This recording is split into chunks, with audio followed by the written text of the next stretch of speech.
Aku asalnya tuh dari Malang, jadi bukan dari Blitar. Kebetulan aku tinggal di Kanigoro dan owner dari Buketku Blitar. Memang untuk saat ini posisiku sementara di Kanigoro yang di Jalan Irian, dan untuk beberapa waktu dekat ini aku akan pindah, tapi masih dalam lingkup Kanigoro karena kebetulan kontrakku di sini sudah habis, jadi aku mau upgrade tempat juga dan aku ingin mengembangkan usahaku lebih lanjut lagi. Launching toko barunya insya Allah habis Lebaran, dan nanti di situ teman-teman juga bisa beli bunga, buket, florist tools, dan bunga tangken, jadi lebih banyak variatifnya. Aku lulusan Universitas Brawijaya, jurusannya Sarjana Perpajakan. Tahun 2015 aku lulusnya. Kalau dipikir-pikir memang menyimpang ya jurusanku dengan usahaku ini, tapi karena sudah passion, jadinya aku memutuskan untuk meneruskan dan mendalami passion ini. Karena jujur aja jualan bunga itu bikin ketagihan ya, apalagi kalau kita bikin terus orangnya suka, repeat order, dan itu berulang, akhirnya yang membuat usahaku sampai sekarang bisa berdiri itu gara-gara support dari semua customerku dan yang selalu beli ke aku. Jadi kayak emang apa ya, jadi semangat aku semakin jualannya tambah banyak inovasinya sih, gitu sih Kak. Dan emang awal-awal jualan dulu tidak langsung mulus seperti ini, jadi memang banyak stepnya. Dulu aku jualan di Malang sama temenku. Nah, awal-awal aku dulu jualan di Malang itu aku pasarnya tuh anak-anak UB, dan aku dulu sama temenku buatin temen-temenku sempro. Jadi awalnya itu cuma sekedar buatin sama jualin bunganya orang gitu loh. Terus kok lama-lama feedbacknya mereka bagus dan mereka kok ayo jualan gitu. Terus akhirnya aku memutuskan sama temenku jualan. Aku juga nyelengin sama kerja. Waktu itu sempat pernah berhenti vakum kuliah 1 tahun ya demi nekunin ini. Setelah itu, setelah 1 tahun berlalu, aku mulai mau lulus dulu. Setelah lulus ternyata awalnya tuh aku nggak ada niatan sih Kak, kepingin buka toko atau gimana gitu. Ya aku menjalani apa adanya sebagai mahasiswa ya. Waktu itu juga aku lulus, pernah juga aku kerja di Jakarta 2 tahun sama temenku juga dari Jakarta. Terus aku nggak lama setelah itu ketemu sama suamiku, dan akhirnya aku dibawa ke Blitar. Dan suamiku bilang, nggak usah kerja dulu, kamu ikut aku dulu ke Blitar, nanti kita mikir bareng. Nah dari situ aku nggak langsung buka di sini. Memang aku niatin, ya udah deh, aku jalanin dulu kehidupan di sini. Dan akhirnya karena aku nggak kebiasaan nganggur, aku mencoba membuat buket di sini, dan aku udah minta izin sama temanku, aku buka di Blitar ya, kurang lebih gitu. Terus yaudah, terus akhirnya aku sudah niat buka di Blitar dengan nama Buketku Blitar itu tadi. Akhirnya aku membuat produk-produk, mencari pasar, cari customer. Di situ memang di tahunku yang aku buka itu belum ada orang yang buka buket bunga fresh.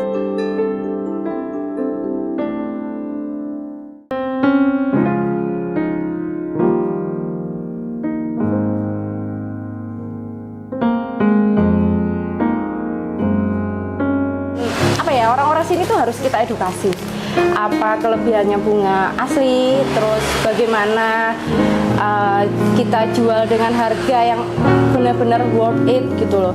Jadi emang, tapi aku bersyukur banget sih teman-teman di sini banyak yang support, dan karena mereka setelah tahu bungaku seperti apa itu mereka tuh kayak seneng banget, dan akhirnya ketagihan beli sih, kurang lebih gitu.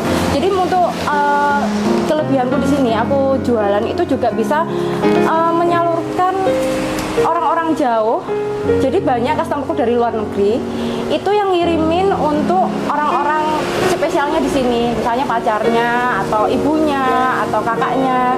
Dan kelebihanku juga ya alhamdulillah selama ini mengantarkan barang atau bunganya itu tepat ke orang yang dituju. Jadi itu udah service plus buat mereka, dan mereka juga puas banget karena yang mana mereka yang di luar negeri jadi nggak bisa berhubungan langsung, jadi bisa menyampaikan lewat bunga.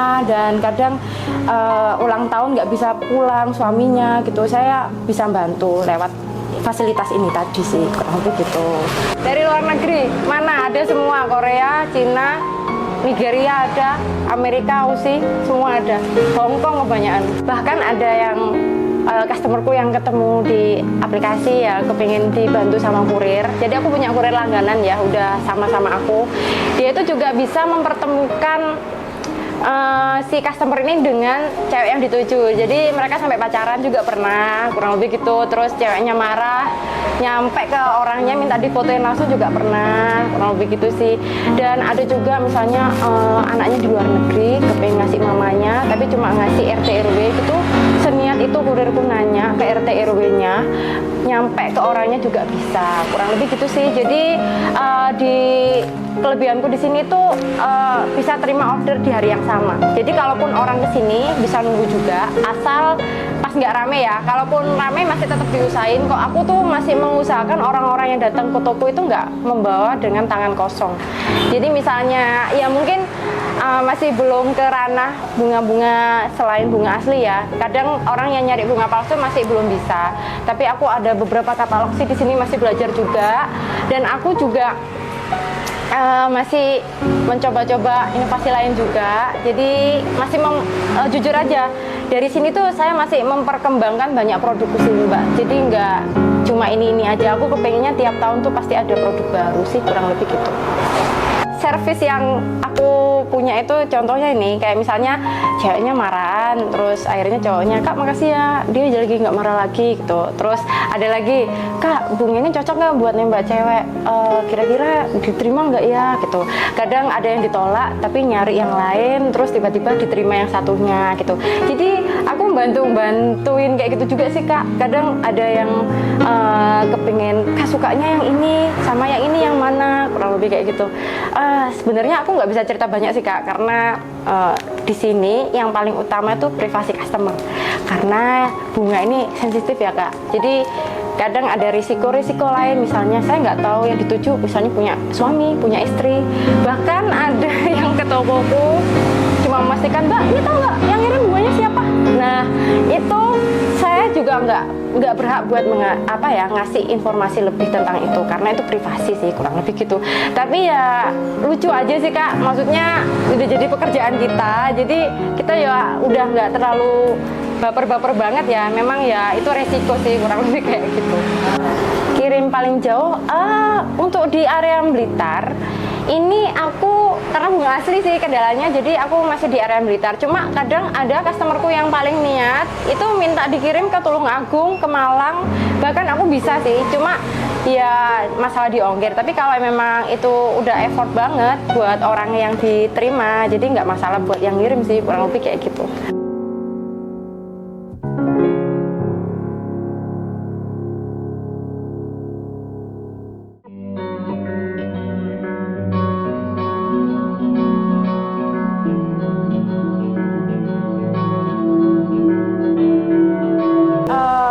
Merangkai bunga asli ini rasanya feel-nya tuh beda banget, apalagi sudah sampai ke tangan customer dan customernya seneng, itu bener-bener jadi obat healingnya yang buat, kurang lebih gitu sih. Buketnya macam-macam ya Kak, tapi di sini kita lebih basically di bunga asli ya. Hanya teman-teman kepingin tahu itu, saya juga jual tangkaian Kak.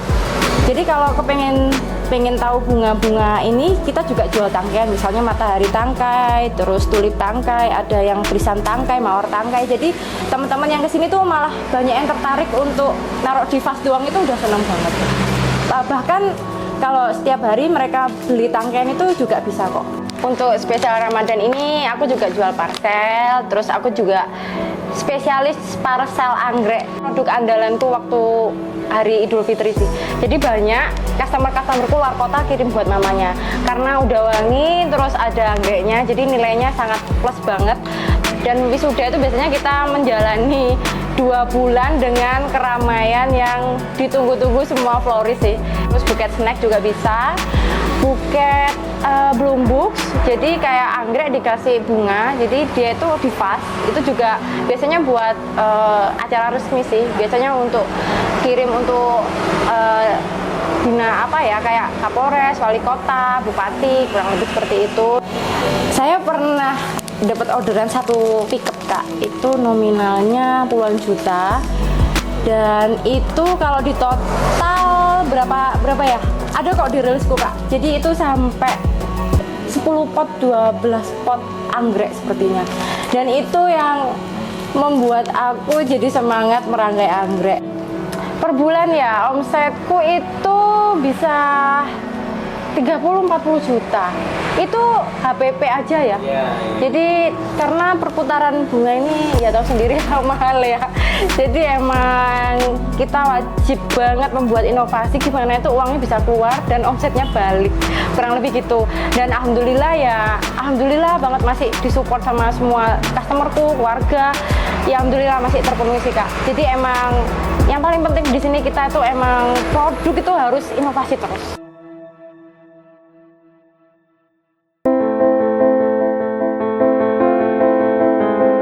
Bisa kita bilang waktu itu tahun-tahun terpuruk ya Kak bagi semua UMKM ya. Jadi nggak saya aja karena dampaknya emang waktu itu besar sekali.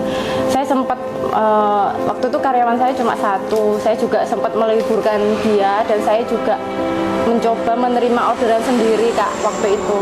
Tapi di saat saya putus asa gitu malah Gusti Allah tuh bilang beda gitu. Kok malah ramenya ini ternyata banyak yang nggak bisa pulang kan Kak ke Blitar. Jadi waktu itu saya banyak sekali orderan buket uang sampai nilainya itu hampir 20 juta.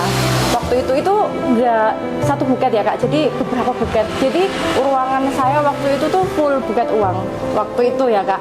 Jadi selama 2 tahun itu alhamdulillah nuansa lebaran saya semuanya ini pada kirim buket uang gitu sih. Jadi banyak saudaranya, mamanya, kakaknya pada nggak bisa pulang, jadi saya bisa menyalurkan itu. Jadi alhamdulillah banget waktu itu bisa kebantu. Dan ya ada naik turunnya juga. Karena emang yang paling penting tuh PD sih, PD sama kita wajib branding terus, inovasi, bikin konten, dan emang itu sih yang pekerjaan kita sebagai UMKM itu harus bisa memperkenalkan produk kita ke orang lain. Karena bunga di kulkas waktu itu masih banyak, saya waktu itu iseng-iseng mikir ini kenapa kok nggak jalan ya, kurang lebih gitu.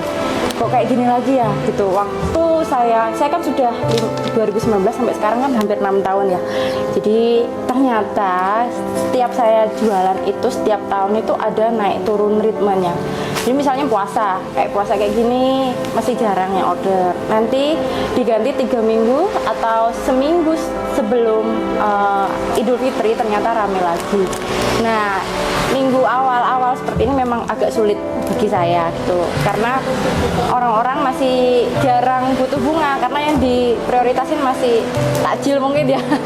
Dan tapi ya alhamdulillah kita masih terima orderan kurang lebih gitu. Jadi waktu itu saya pernah putus asa Kak. Dan kalau nggak dari itu saya nggak ngerti bakal seperti ini. Saya pernah waktu itu membuat buketnya tuh saya bungkus aja, saya taruh luar, terus saya umumin di Instagram sama di WA, saya bilang ini bunga gratis yang mau kesini. Nah dari situ saya nggak mikir panjang, ya sudah mungkin ini waktunya kita branding, ya sudah mungkin seenggaknya ini kita tahu kalau orang-orang kepengen bunga nanti suatu saat apa mereka akan terbesit, oh ya nanti beli bunga di sini gitu. Jadi saya mikirnya saya nggak rugi waktu itu Kak. Jadi saya mikir oh ini branding, oke. Jadi emang kita itu harus nguatin mental ya. Mental dalam arti harus percaya diri. Oh ya ini kita nanti pasti diganti lebih banyak. Kita pasti diganti lebih banyak kurang lebih gitu. Karena kalau rugi itu secara material Kak itu emang iya. Tapi ternyata dibalik itu langsung diganti langsung banyak, dan emang waktu itu banyak sekali ya Kak yang kesini, memang banyak sekali. Saya sampai bikin postingan di Instagram itu yang nge-like tuh sampai banyak, dan mereka sampai milih-milih, ya ampun Mbak ini beneran, ini masih bagus loh, kok gratis sih gitu. Dan lucunya lagi ada customerku juga jualan, jadi dia naruh jualannya juga, Mbak aku mau tuker deh, aku jual risol, aku ambil bunga ya gitu. Jadi kayak ya ampun gitu, ternyata kayak gini kita juga sama komunikasi sama customer gitu loh. Aku sampai ya ampun ternyata ini aku tuh nggak rugi, aku tuh malah bisa branding, aku aku seenggaknya oh lah aku dikenal kurang lebih gitu. Ya udah nggak apa-apa. Dan itu memang aku rasain waktu di bulan-bulan tertentu ya Kak. Jadi memang setelah itu aku mikir oh berarti kita harus bikin inovasi lagi, kita harus bikin inovasi lagi. Jadi emang nggak boleh berhenti buat inovasi sih Kak. Jadi emang waktu itu setelah itu alhamdulillah langsung diganti banyak dan orang-orang semakin banyak yang order. Jadi ya emang awal-awal tuh kita berani sakit dulu sih kurang lebih gitu. Dan yang pertama-tama juga saya tuh tipikal orang yang membuat sesuatu itu harus dengan tangan saya sendiri. Jadi selama saya bikin katalog itu saya nggak pernah nyomot florist lain, dan itu emang aku terapin di bisnisku ini. Karena apa? Karena itu value kita, jadi kita bisa tahu oh alah ternyata buketku Blitar ini barangnya bagus ya, oh alah ternyata kualitasnya bunganya nggak gampang layu ya, kurang lebih kayak gitu. Dan jujur aja emang banyak sih, misalnya kalau kepingin buka bunga kan males bikin ini karena kan harus modal dulu kan Kak, kadang ada yang nyomot dan lain sebagainya. Itu emang harus diedukasi sih. Kadang kan orang-orang mikirnya gampang dipikir jualan seperti ini, tapi ya memang harus banyak yang dilalui dan emang prosesnya juga nggak mudah kurang lebih gitu. Apalagi saya juga foto kan juga fotonya niat gitu loh Kak, jadi emang katalogku tuh biar kelihatan terlihat menarik. Bahkan ya alhamdulillah responnya orang-orang itu mungkin dipikirnya saya kan bukan florist di Blitar ya, jadi dipikirnya saya ini kadang florist Surabaya, florist Malang, bahkan ada orang Bekasi yang nyasar bisa kirim Bekasi Kak, alamatnya sini, mohon maaf saya di Blitar gitu. Jadi saya kayak oh alah ternyata katalog ini terlihat modern ya, nggak kelihatan di Blitar kurang lebih gitu. Karena emang balik lagi emang harus effort sih Kak, effort tinggi dan emang harus niat sih kurang lebih kayak gitu.